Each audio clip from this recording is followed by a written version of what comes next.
So I have a theory that the tick population in 2020 here in Vermont is going to absolutely explode. And it's got a lot to do with those turkeys out there. Let me explain why. So there are some factors here that have been going on that are going to make this year absolutely crazy with ticks. Number one, we had a crazy good harvest season this past fall. The apple harvest around here was absolutely incredible. The acorn yields were off the charts. There were a crazy amount of various tree nuts like beech nuts that were out there. And so the fact that there was so much food available for wildlife means that the numbers of certain animals like deer, rodents, coyotes, their numbers in 2020 are going to be absolutely off the charts. You know, the previous year had actually a very low yield number for various tree crops. So, you know, a lot of animals were out there very, very hungry. This year, it's not going to be the case. And then to top it all off, this has been an exceptionally mild winter this year. Average temperatures have been significantly higher than last winter. And even though we have about 1.5 feet of snow on the pasture right now, our snowfall numbers are significantly below where they were in 2019. So again, low temperatures mean a much less severe winter, which means that animal numbers are going to accelerate significantly. And the reason that those animal numbers are important in terms of the tick population is because those animals are the ones that are going to carry the ticks. You know, the vicious deer tick, which is the species of tick that carries Lyme disease, which is probably the worst thing you can get from ticks in this area, it hosts itself on both mice and deer.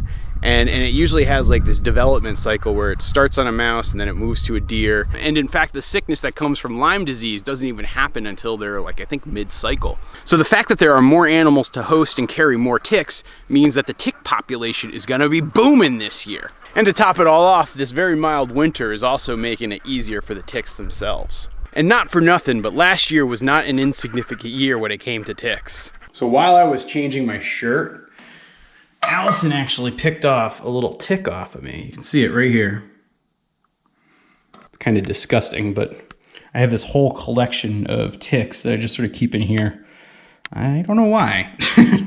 I guess I probably should throw this out. It's kind of gross. Uh-oh, you guys can see that as I've been talking to you, the turkeys are getting a little shy and skittish, and they're starting to hide more towards the trees again. But don't worry, they'll be back soon. Release the Kraken!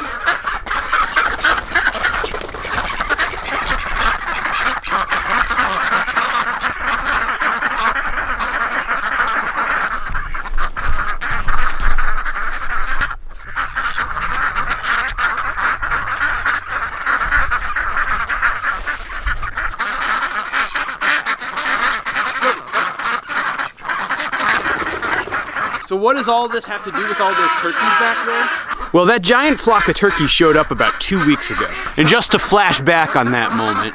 So I'm out here doing morning chores. I just finished taking care of the ducks. So I was just about to feed Toby.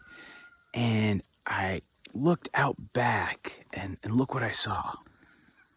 Can you see it? It's a huge flock of turkeys. So the turkey tracks that I saw yesterday, and I posted a photo of it here on Instagram.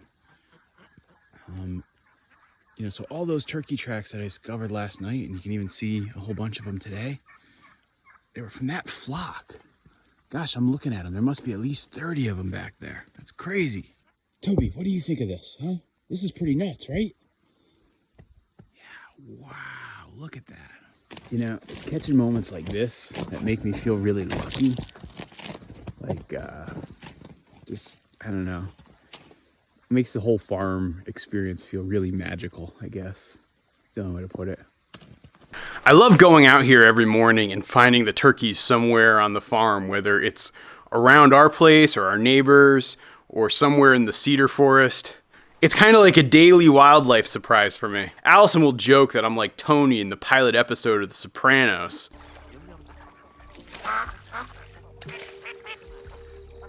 there might be a shade of truth to that. Okie dokie, time to release the geese. I know, let's go. Come on up, geese. All right, let's release the geese.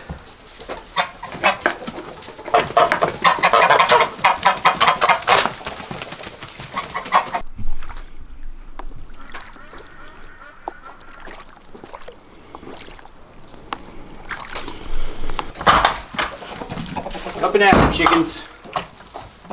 How's it going, Lucky? Give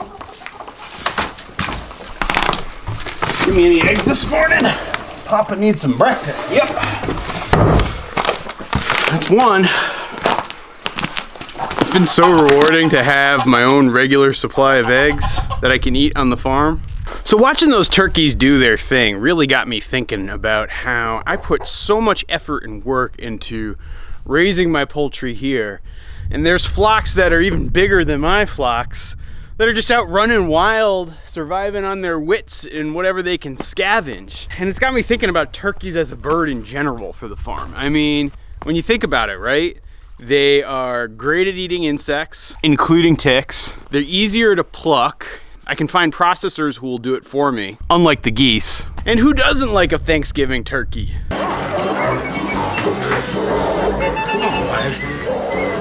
I guess that the only downside with the turkeys is that there'd be more competition if I raised them. But I will say that this wild flock of turkeys really has me thinking about trying to raise my turkeys in a natural sort of free range manner that sort of more mimics nature. As you guys know in some of my past videos, my biggest knock against turkeys is that they require a much bigger carbon footprint when compared to the geese, because you have to truck grain and feed onto here, versus the geese are getting most of their diet from the grass and pasture that just grows naturally. But if people were willing to buy a more sustainable form of turkey, one that was raised very slowly and one that was raised in concert with what I have growing out in our orchard and with other perennial plants that I have and with all the insects that are naturally occurring here in the summer, it might be a little bit smaller bird and it might have a little bit more of that wild flavor. But I don't know, I feel like there's a lot of potential in that idea. When I think about what we're trying to do here on our farm, it's very much about being in concert and harmony with what's going on in our natural surroundings. And the way those turkeys are living out here really does feel like it's in concert with the natural surroundings.